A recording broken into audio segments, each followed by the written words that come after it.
Akibatnya, masa PHD sebesar ini aja berat cuma 7 miliar. Tak ada kumpul di dunia. Tapi ada orang kaya ada aja berat. Di samping dia membayar zakat yang wajib. Saya mau pengalaman itu. Pada bulan kita, pada ada dulu apa dia yang pergi ke Lepapan. Yang nak bayar, yang nak kek semua.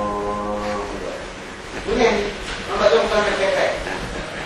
Mau dia jauh, mau dia jauh pak. Tapi tak boleh, pen dia belum beli. Kita dekat penasihat. Oh boleh tu, pen beg banget. Tak ada wali muridnya nak ke mana dia, umum ke mana dia. Bukan itu.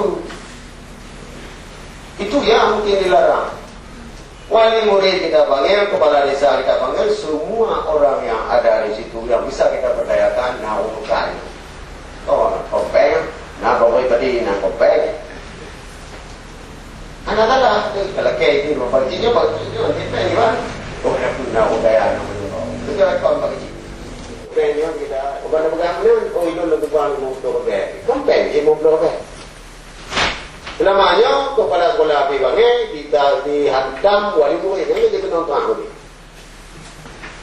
Bukan wali murid, tetapi pemberdayaan masyarakat. Masyarakat mana kita berdayakan? Orang kaya. Kalau orang miskin mau berpartisipasi, ini kerja anak muda.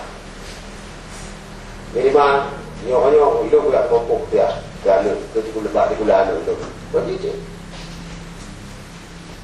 Jadi transparansi dalam hal ini perlu. Nah, jadi di pasar itu anak-anak yang internet yang bermain yang apa-apa. Pokoknya anak terlarang. Saya bilang yang awal dulu Pak, temu kepala sekolah. Mulailah, temu kepala